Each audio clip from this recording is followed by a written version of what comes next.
Good evening, I'm Wendy Mesley, and this is The National. A fallen hero's journey home.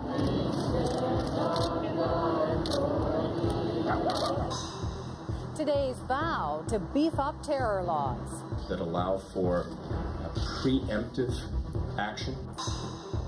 The link between radicalization and mental illness. And exclusive new details on the shootout in the halls of Parliament. Plus, New York's fear of Ebola leads to new measures. Canada misses out on 1,000 new auto jobs. And Alan Doyle, the musician turned actor, now turned author. What he learned growing up in Newfoundland in a family of humble means. They don't spend any time, worrying about what they don't have. They spend all their time enjoying what they do have.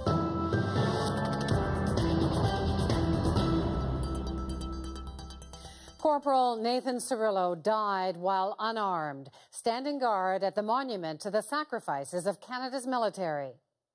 Today, 48 hours after he was gunned down, the barricades were removed and the crowds returned, all in his honor to say thank you and goodbye. Tonight, the body of the 24-year-old corporal was returned home, but not alone. His route, the aptly named Highway of Heroes, was lined by thousands, all wanting to pay tribute. Tonight, our Joanna Remiliotis is in Hamilton, Corporal Cirillo's final destination. Joanna? Wendy, the trip home for Corporal Nathan Cirillo was a long and sad one. Along the way, Canadians lined up to see him go. It was a final formal salute. 2 days after he was gunned down in cold blood, Corporal Nathan Cirillo's remains left Ottawa today. His devastated family there to take him home.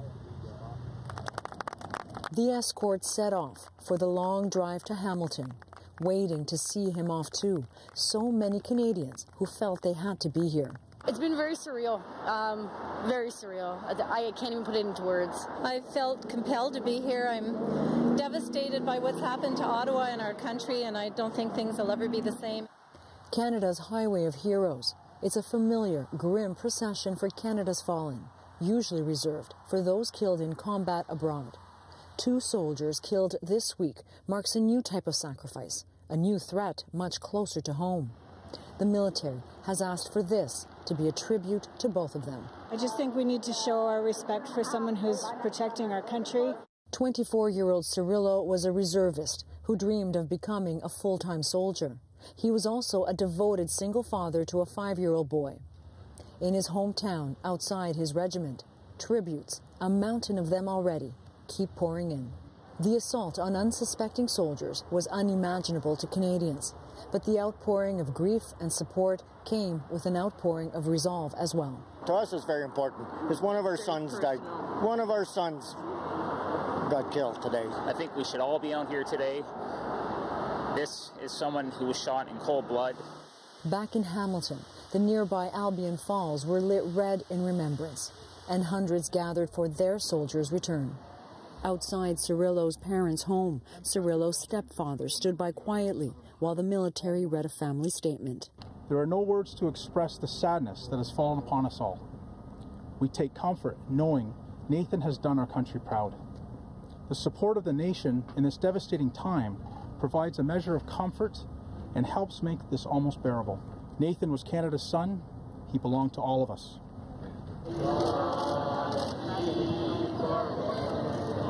And with that, a long day, a long trip ended as night fell and a soldier finally made it back home.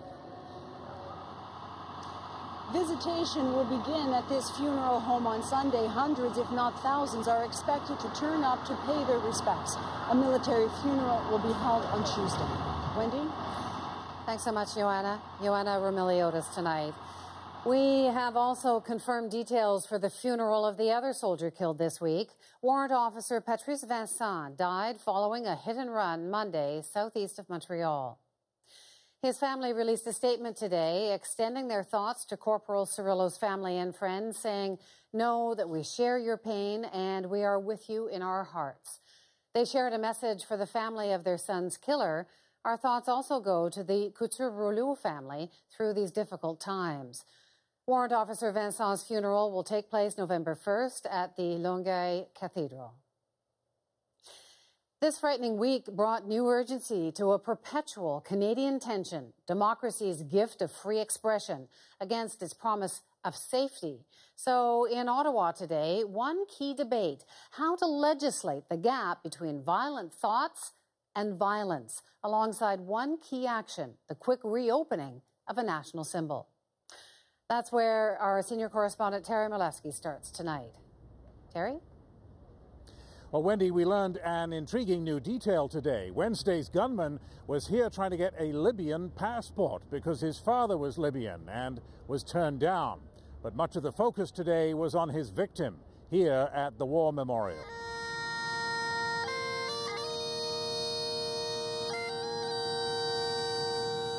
Crowds flocked to the memorial all day to remember Corporal Nathan Cirillo, shot dead here on Wednesday. And they came to see two new ceremonial guardsmen take up their posts at the tomb of the unknown soldier. Both are veterans of the Afghanistan campaign. The War Memorial, often overlooked by commuters in a hurry, was the focal point of the capital today. The Prime Minister was here again, but his ministers were already on the road and beginning to talk of new laws to crack down on extremism. To see if there is a way, in fact, to improve or build on those elements of the criminal code that allow for preemptive action. Preemptive action. He didn't say exactly what that means, and how do you preempt someone like Michael Zahaf Bibeau when police had no idea what he was up to? They did know a lot about Monday's hit-and-run driver near Montreal, an extremist with jihadist videos and the black flag of ISIS on his Facebook page. But the RCMP could only seize his passport because we could not arrest someone for thinking, for having radical thoughts. It's not a crime in Canada. And that's the problem. The government has already enacted new cyber surveillance powers, but now speaks vaguely of adding more powers to act against extremist ideology. And that's why we also need to be very careful of hatred speech of those who are inciting to violence. That raises questions about free speech, civil liberties, but also about resources. RCMP Commissioner Bob Paulson said yesterday the Mounties can barely keep track of the 93 suspected jihadis already on their radar. People saying on our high-risk travelers, why don't you just put surveillance on them all, 24 hours a day? Okay, but there's not going to be anybody else doing anything else. What I'm saying is that we have so many laws in this country, and sometimes it's more a question of giving the tools, giving the manpower.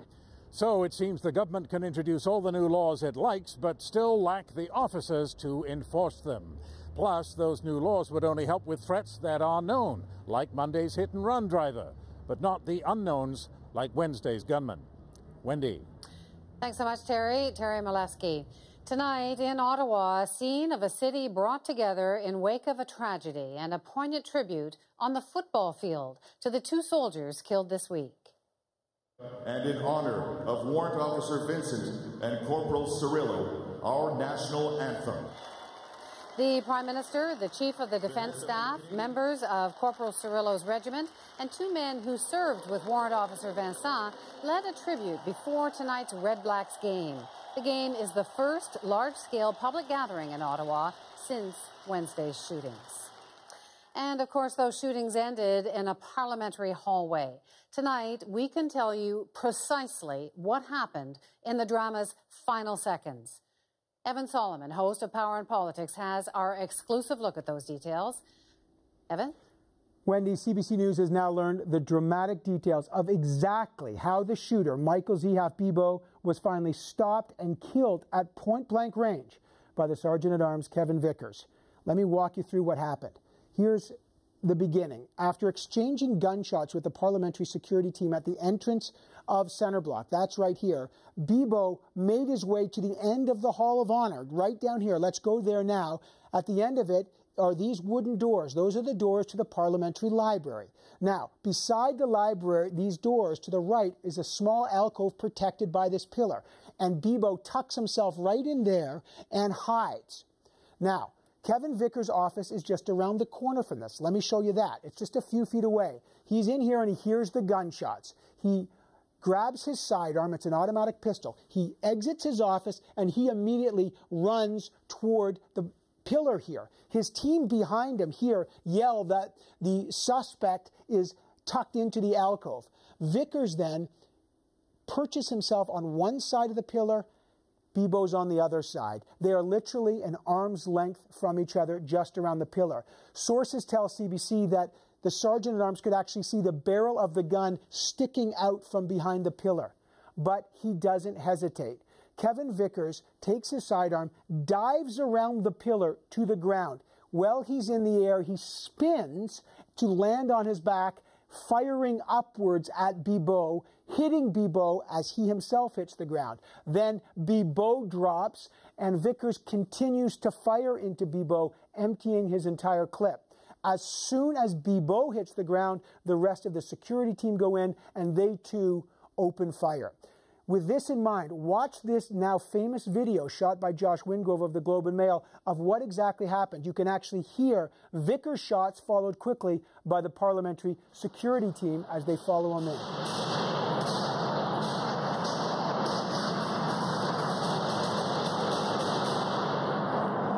Wendy, that huge barrage of gunfire that we've all heard, let me give you an idea of how many rounds were expended. If you look at that alcove today, this is what you would see. There are 9 bullet holes in the wall. This would be where Bibeau himself was standing, let alone the number of rounds that actually hit Bibeau. In fact, one bullet actually didn't even hit the alcove. It went right through the library doors, right into the library. That's a bullet hole in the desk of the library, deep inside the library. No one was injured. All right, what happened then? Vickers got off the ground. He calmly went back to his own office. He grabbed another clip for his gun to reload in case the threat remained. Then he walked back down the hall where the Prime Minister and the government was barricaded in their caucus room. He entered there. He went to a microphone. He explained the situation, and he said to them, "I have engaged the suspect. The suspect is now deceased." There was a huge round of applause from all members of the Conservative caucus for him. He calmly walked out and continued to secure the grounds. And it's these actions that we're learning about for the first time tonight, Wendy, that have been so widely celebrated. Wendy. So remarkable, Evan, and just to think how much worse it could have been. Thanks so much, Evan. Evan Solomon in Ottawa tonight. Precisely why Michael Zahaf Bibeau did what he did on Parliament Hill may be obscure, but Canadians saw with certainty the tools he used, a car and that gun. Tonight, the pictures of both are clearer. Our senior correspondent, Susan Ormiston, tracked down the details today. Susan. Wendy, police are now drilling down on the last few days before Wednesday's attack, looking at the source of the weapon used and the shooter's final movements. On the eve of the attack, Zahaf Bibeau knocked on his aunt's door in Mont-Tremblant, Quebec. Monique Bibeau said it was a surprise. She hadn't seen him in 10 years. This was his grandfather's house, where he'd spent time as a kid. Rural, and here lots of neighbors hunt. There's deer hunting, moose hunting. A lot of people have firearms for hunting, he says. On Wednesday, Bibeau left at dawn, headed for Ottawa.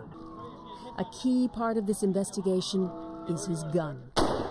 It was a Winchester .30-30, similar to this one, which we borrowed and asked Evan Dyer, a CBC journalist and experienced hunter, to demonstrate. There's hundreds of thousands of these in Canada. It's a lever action, not a semi-automatic. You have to cycle the action on each shot. You can't just pull the trigger and keep on shooting. How many rounds? It can hold 7 in this tube under the barrel.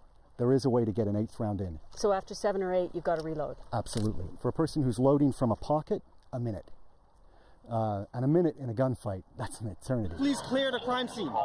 Zahaf Bibeau fired 3 times at the War Memorial, but as he traveled to Parliament Hill, he avoided shooting again, perhaps knowing he had at most 5 rounds left.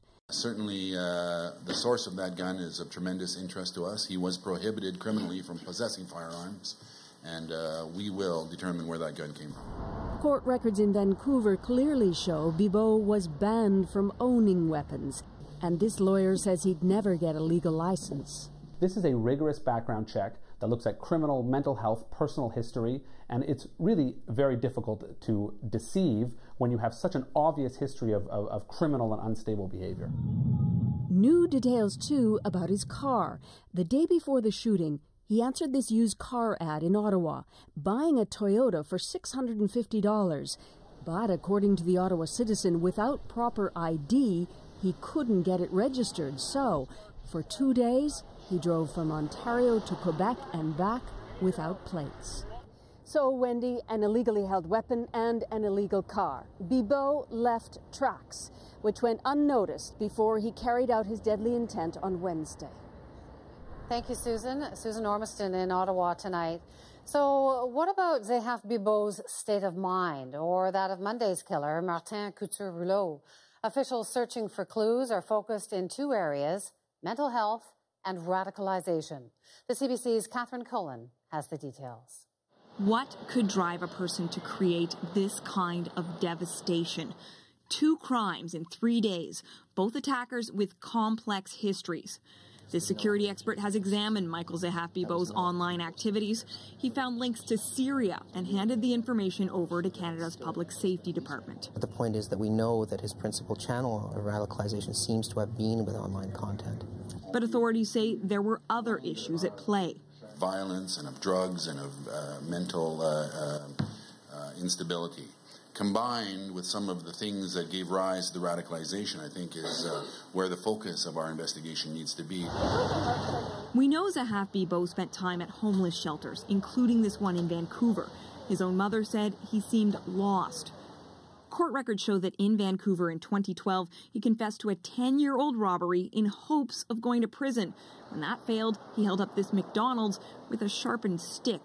As for Martin Couture-Rouleau, the man who ran over and killed a soldier in Quebec on Monday, he was already on the authorities' radar. And we also use our police officer from the outreach program to help him to see that his thoughts were not the right ones. A source who has gone over intelligence on both men says both came from troubled homes, both were adrift in their lives, used drugs, and were self-radicalized. The one thing that we keep hearing again... Muslim groups say they are trying to fight extremism by speaking out against it, but also say they can't fight this alone. This is an issue that cannot be seen as something that is the sole problem of Muslim communities across this country. This is an issue that affects all of us.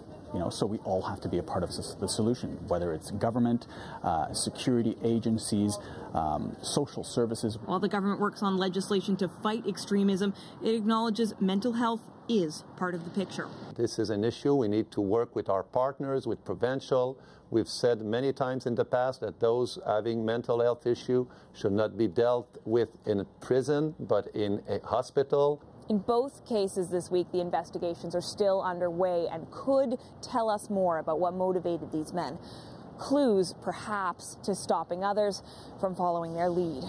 Catherine Cullen, CBC News, Ottawa. In the wake of this week's 2 tragedies, Canada's Muslim leaders are recommitting to fight radicalization, even as some community members face violent and discriminatory acts themselves. Carolyn Dunn has that. At mosques across the country, attacks in Ottawa and Quebec dominated Friday prayers. These are acts of heartless cowards and have no basis in any religion. Because our religion does not ask for us to commit acts of terror to get a message across. Our religion asks us to be loyal to our countries. With sources telling CBC News Michael Zahaf Bibeau was a self-radicalized extremist, there is now a sense of urgency in many Muslim communities across the country. Now is not the time to stay silent, they say. At the mosque in Burnaby, where a couple of years ago Zahaf Bibeau prayed for several months, leaders vowed to redouble their efforts to fight extremism at the community level. We openly condemn the propaganda of the lawless groups trying to incite Canadians to hurt other Canadians. Concern, even fear, is mounting. Even though we are grieving, we also have to, be careful in protecting our own members also from these backlashes. There is hate in that backlash. How else could you describe the message, "Go home," scrawled across the mosque in Cold Lake, Alberta, or the bricks thrown through the front window? We were crying together in the morning. The feeling is, when you kind of come in the morning for a peaceful prayer and find us, it's hard. Toronto School Board candidate Osma Malik says her campaign has been targeted with hateful propaganda. And last night, volunteers say a courier pelted them with a coffee cup, and worse. And he put his windows down and started calling me terrorists. A truck drove towards me, kept stopping, and then honking at me. And then I heard someone yell, F you, terrorist. The Canadian Council of Imams says Muslims can't just pretend nothing is happening, hoping everything will just blow over. Instead, it's urging every Muslim to speak up, join the conversation, instead of letting others control the message about them. Carolyn Dunn, CBC News, Calgary. A frightening attack yesterday in the New York borough of Queens may have a link to the events in Canada. A man wielding a hatchet wounded 2 officers before their colleagues shot him dead on the street. Today, police said the man was a convert to Islam who had visited extremist websites. Before his rampage, he reportedly read up on beheadings, an intrusion in the White House, as well as the 2 attacks here in Canada. Some tense moments today at Canada's consulate in Istanbul. The building was evacuated after the consulate received mail containing a suspicious yellow powder, one of 5 consulates and missions in the Turkish city to get the packets. Nala Ayed has the details. Rushing into the Canadian consulate, emergency crews, medics and investigators. Leaving in an ambulance, also in protective suits and masks, are the consulate staff. Turkish officials initially said 7 were protectively hospitalized. Ottawa confirmed the consulate received a letter containing yellow powder. Turkish authorities collected a sample to test. So far, there is no word. Canada's foreign minister says only 1 person is receiving medical care and only as a precaution. We've closed the mission until we can ensure that the safety of all of our employees. All disconcerting, to say the least, after this week's traumatic events. But there's no indication of any connection to the attacks in Canada. Plus, Canada isn't alone in this. Several other diplomatic missions in Istanbul also received letters with the unidentified substance, including the Belgian, French, the U.S. missions, and the German consulate, where crews supervised a cleanup. Employees were asked by email to leave immediately, says this employee. They were told the powder was dangerous, so we were sent home, she says. If there is any connection to ISIS's call for attacks on Western nations, it is too early to say, argues this counter-terrorism analyst. The timing is significant. Obviously, this has been a tough week for Canada. To have a 3rd threat, maybe not on Canadian soil, but affecting Canadian interests overseas is very significant. Even before today's bizarre incident, Canadian missions abroad, including here in London, had already tightened security in light of the attack in Ottawa. Canadian officials will decide on the weekend, but they hope that the Istanbul consulate will reopen as usual on Monday. Nala Ayed, CBC News, London. Coming up, small cars are seen as a high-growth part of the auto industry. Today, Canada lost out on a big chance to be a part of that. Amanda Lang is here to tell us why. And New York cheers a nurse who survived Ebola as the state cracks down on other healthcare workers.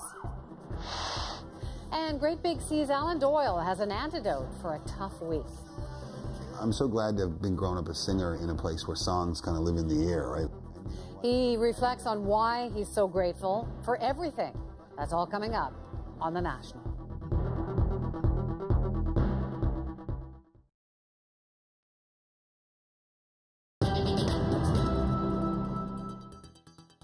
An unprecedented response today to the fears about Ebola in the United States. The governors of New York and New Jersey issued mandatory quarantine orders today for all healthcare workers arriving from West Africa. This after an American doctor tested positive for the disease in New York City. Neil McDonald has the details. The patient is in quarantine, but New Yorkers are now suddenly dealing with an unnerving new possibility, however unlikely it may be, that the Ebola virus may now be somewhere in America's biggest, densest metropolis. Nothing we could do. We can't run from it. It's already here. And we gotta pray. That's all I could say. The infected man is 33-year-old Craig Spencer, a doctor who returned recently from Guinea to his apartment in Harlem. Before he sought treatment, he'd already traveled on the subway and gone bowling. Healthcare detectives are racing to find people who have been in physical contact with him. Ebola can only be transmitted by someone who is symptomatic, and authorities believe Spencer was not contagious when he was at large. Ebola is very difficult to contract. New York's mayor tried today to reassure his city, but Governor Mario Cuomo and his New Jersey counterpart, Chris Christie, quickly announced mandatory quarantines for anyone arriving from abroad who's had contact with an Ebola patient. In a region like this, you go out 1, 2, or 3 times, you ride the subway, you ride a bus, you could affect hundreds and hundreds of people. So I don't believe this is too serious to be dealing with voluntary quarantine. I mean, it makes no sense to me. Federal authorities, knowing the potential economic damage of a panic, are trying to project calm. Today, nurse Nina Pham was declared clear of Ebola. She left hospital and later met with President Obama. The message? The disease is being contained and beaten. Throughout this ordeal, I have put my trust in God and my medical team. But Congress, which is up for re-election in 10 days, called in experts today, and some members loudly pronounced themselves unreassured. Now, are you in charge of being prepared? I am in charge of being prepared. Okay, then I think you need to turn your resignation in. Republicans and Democrats have tried to turn Ebola into a partisan election issue. Today, lawmakers competed to assign blame and demand action. Worst-case scenarios were cited. In the affected countries, the number of victims or people with Ebola in these areas could reach 1.4 million by January 20th, the day roughly around when the President gives his State of the Union address.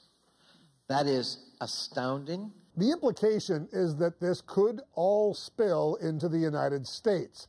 In fact, 7 of the 9 people who have been treated here for Ebola have recovered. But this isn't about facts. It's about fear and, of course, politics. Neil MacDonald, CBC News, Washington.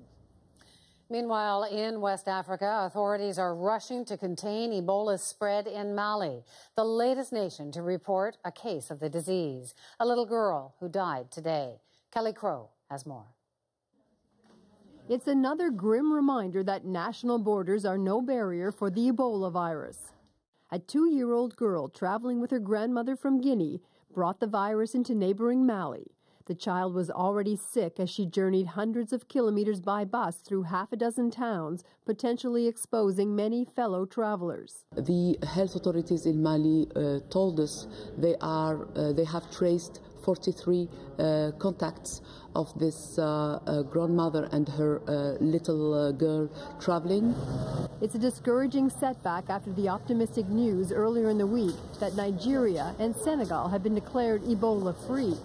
And it added urgency to this high-level meeting at the WHO, aimed at kicking vaccine production into the highest possible gear.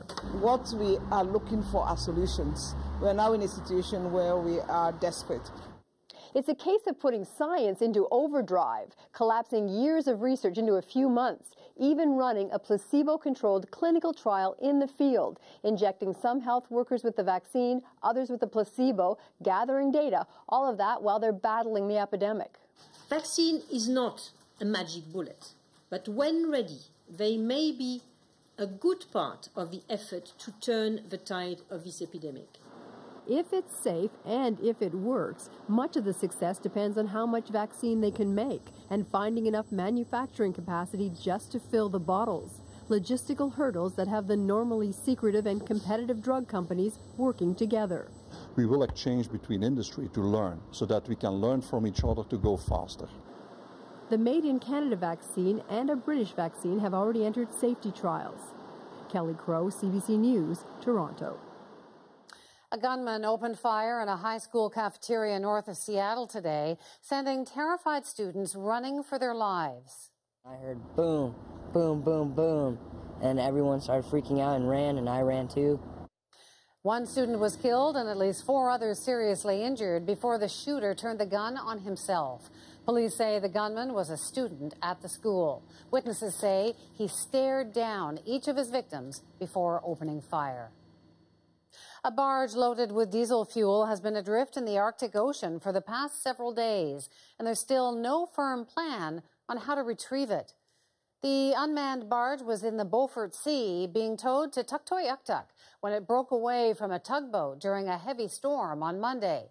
It's been drifting west ever since and was spotted today in rough seas about 32 kilometers off Prudhoe Bay, Alaska. The U.S. and Canadian Coast Guards are monitoring its movement until a rescue operation is launched. The barge is owned by a Canadian company, Northern Transportation Company Limited. The Ford Motor Company has decided not to build its next generation of engines in Windsor, Ontario. The work will go to a plant in Mexico instead. The CBC's senior business correspondent, Amanda Lang, has more on the impact of that decision. Amanda? Wendy, it's impossible not to see this news as a blow to Ontario. So important is the auto industry here that the governments at both levels often offer incentives to attract investment. In this case, they couldn't agree on the terms. Now, at stake, 1,000 new jobs and the chance to build new, smaller engines, which are being seen as the trend of the future in the auto industry. Observers say losing these jobs to Mexico is a game changer. The union that represents the auto workers blamed the government for not doing enough to keep the investment here. The federal government today said it simply couldn't agree with the requirements Ford was placing. Now, the question is, does Ford expect to get better productivity and efficiency from the Mexican operations than it could get from an Ontario plant? Ford, for its part, said today it can't withdraw funding it never committed to in the first place. Wendy? Thanks so much, Amanda. Amanda Lang. The events of this week have shaken us all, but Canadians have shown they're determined not to give in to fear. Maybe it's even time to smile again. Here's Great Big C's Alan Doyle on the wisdom of his grandmother. She was famous for stuff like, Alan, honey, you're still playing in the band. And I'd say, yeah, still playing in the band. And she'd say, not working. Our conversation is next on The National. Let's check today's business numbers. The TSX added almost 57 points. The loonie did not change. In New York, the Dow gained 127 points, and the price of oil went down $1.08 a barrel.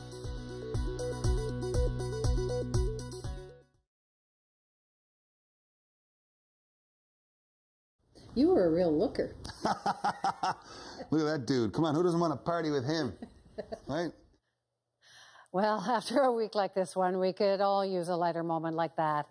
Alan Doyle is best known as the front man of Great Big Sea, the Newfoundland band that's played across this country and around the globe.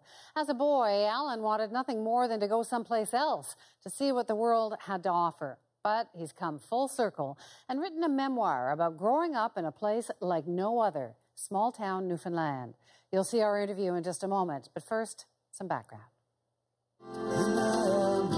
Great Big Sea is one of those iconic Canadian bands. When I'm up, I can't get down, can't get down, can't get level. Spreading that signature sound for more than 20 years and winning countless fans along the way. At the end of the day, you just got to say it's all right. Including one particular Aussie. Russell doesn't want to say it, but he lost a bet to me once. Who turned to Alan for music. And then taught him about acting. Become an archer's Robin. Appearing first as one of the merry men in Robin Hood. And then again on the set of Newfoundland's own Republic of Doyle. So right off top for it.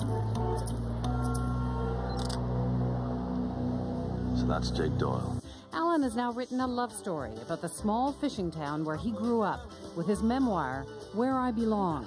I sat down with him recently in an Irish pub. It's really nice to meet you. Well, thanks for having me here in this beautiful place. It's nice to be here. I loved your book. Thanks so much. Yeah. It was fun to write, and it was kind of a journey backwards yet forwards all at the same time. You talk a lot about being a lucky guy. Yeah. Well, I am a lucky guy. In what way? just about every way.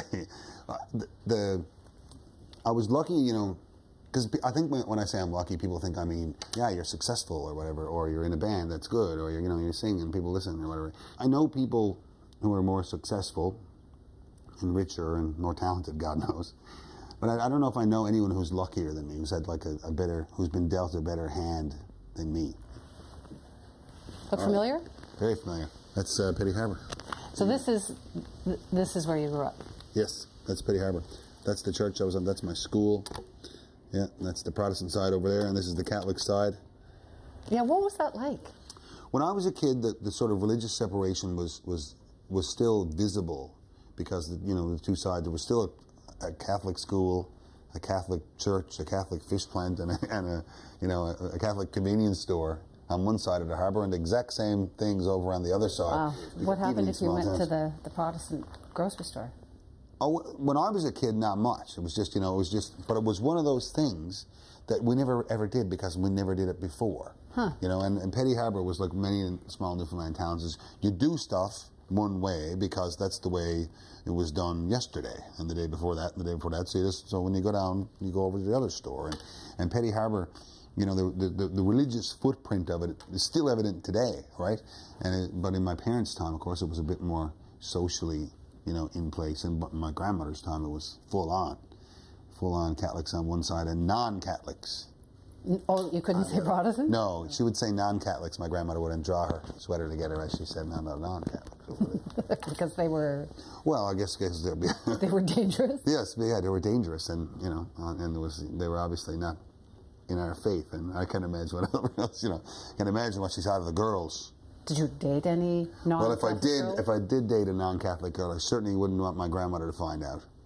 She would be horrified. God love her. She was a wise and smart lady, and she would say stuff like, she was famous for stuff like, "Alan, honey, you're still playing in the band?" And I'd say, "Yeah, I'm still playing in the band." And she'd say, "Not working," something like that. And I go like, "No, not working." No, actually, I'm not. So it was that funny place to grow up. It was like, it always had this kind of magical kind of Narnia sense to it, even when I was a kid. And your granddad, he was Canadian or Newfoundlander? Oh, no, my grandfather would be a Newfoundlander. Well, my parents are Newfoundlanders. They were born, have Newfoundland birth certificates. They don't have Canadian birth certificates. They were born into a different country than Canada. And my grandfather, oh my God, until he died, he swore that joining Canada was the ruination. So they're sorry? They're still... Oh, I don't know. I mean, I was born in Canada, for me, and it's never been a question for me. I've always been delighted to be a part of Canada, to be honest with you. But as a kid, growing up in Petty Harbour, with the exception of Tommy Hunter and Hockey Night in Canada, I mean, what did I know about Canada? Canada was like a cousin, right? It was like this thing that I knew I was part of, but of course I didn't know. How did I know? You didn't have TV? I had CBC, and so we watched on Saturday nights. Yeah, and, hockey. Watched Beachcombers and Hockey Night in Canada, Culture. And Tommy Hunter. Imagine if you're a kid growing up in, say, 1975, 78 or whatever, in coastal Newfoundland, right? And the show that's on television about the ocean and about stuff is the Beachcombers. And you're looking at, all those beautiful pictures of naked artists, and they're getting in and out of the water, and there's big logs, and all that stuff. I was like, man, the water out the window doesn't look anything like that, But now all our TV shows are from Newfoundland. It's a heyday in the Canadian. You've taken over. We've taken over, finally. We knew it was going to happen. It feels like a bit of a cultural heyday in Newfoundland right now, doesn't it? I mean, it feels like every other person, that's in the Canadian art scene some way or the other is somehow a Newfoundlander or directly related to a Newfoundlander. Yeah, so what does that come from? It's probably because we're wicked good at it, I suppose. At everything. We're not good at everything, but we're really good at hard times. And hard times kind of, and we're probably really good at entertaining ourselves because we had to do it for so long. Newfoundlanders probably, as a people, got a little bit better at it than people who didn't do that, so it's just, I'm so glad to have been growing up a singer in a place where songs kind of live in the air, right? How many Newfoundlanders sat down one day and decided they were going to learn how to sing Ours the Boy, It's kind of like Happy Birthday, right? You just know it for some reason. And what a better place to be a singer than a place that just has songs. I used to buy the beers to both, and I used to buy the chairs, I used to buy You write about what life was like for the first few years when your parents didn't have very much. What was it like? Oh, it was awesome.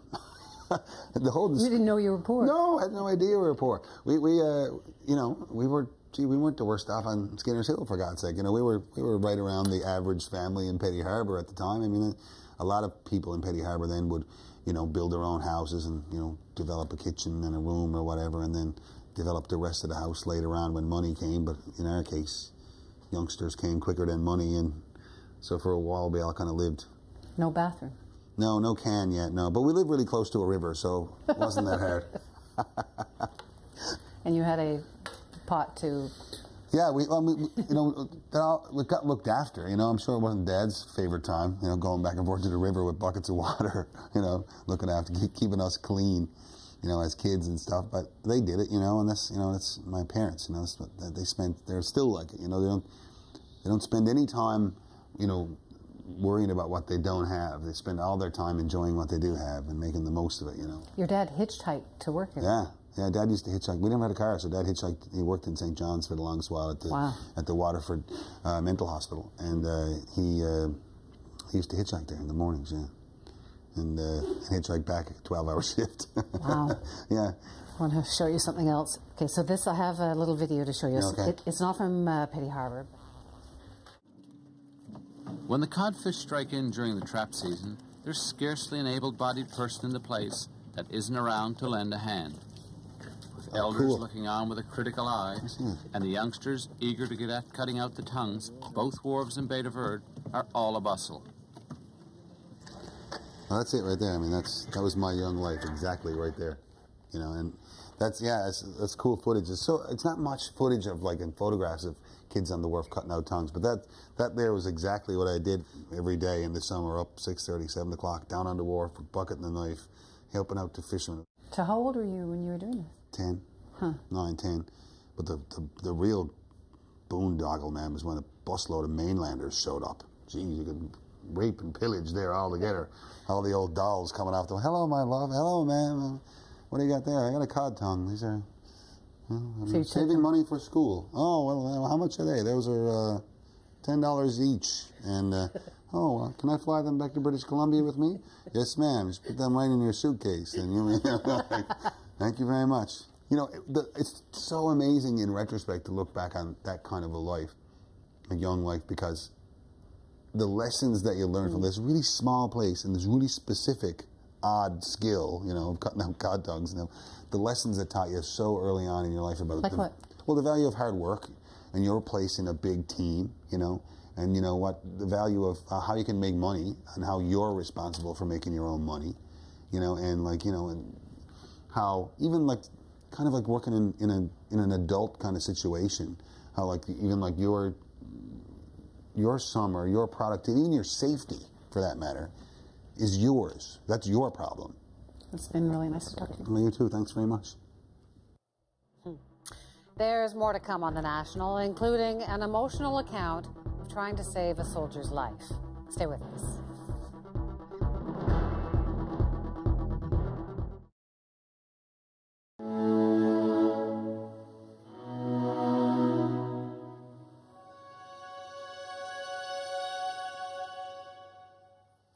One of the bystanders who rushed to help Corporal Nathan Cirillo after he was shot is telling her story.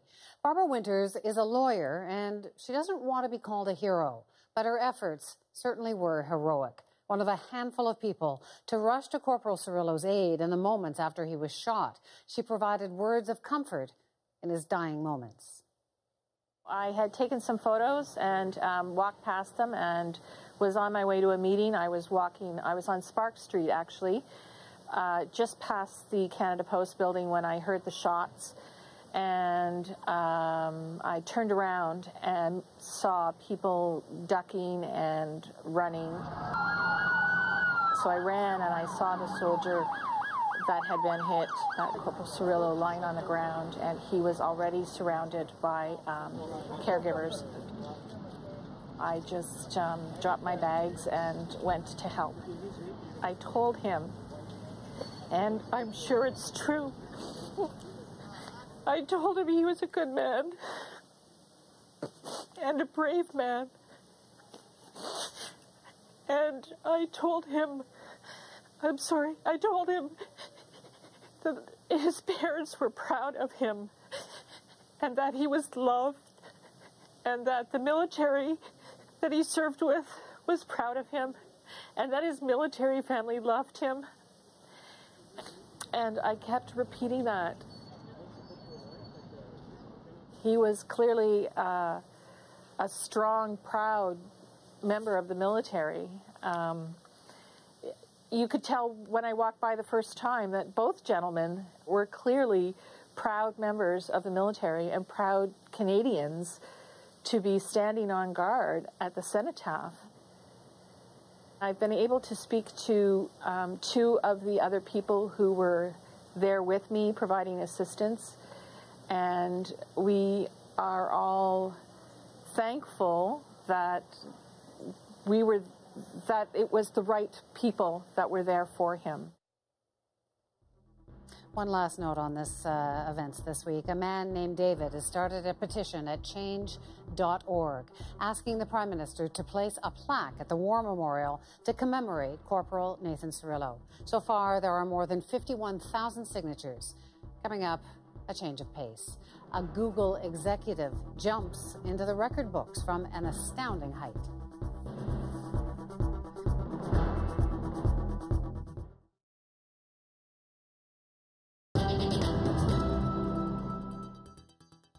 An incredible new world record was set today from the edge of space, a mission planned in almost complete secrecy and executed with no fanfare. That's Google executive Alan Eustace wearing a specially designed spacesuit this morning, being lifted by a helium-filled balloon on the way to a record-high jump. It took more than 2 hours for him to reach a height of more than 41 kilometers above Earth.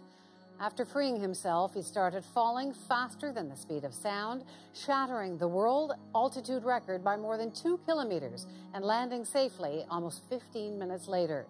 The previous record was set 2 years ago by Felix Baumgartner in a highly publicized jump. And that's The National for this Friday night. I'm Wendy Mesley. Thanks for watching. For some of you, local news and weather are coming up right now. For news at any hour, you can always go to our website, cbcnews.ca.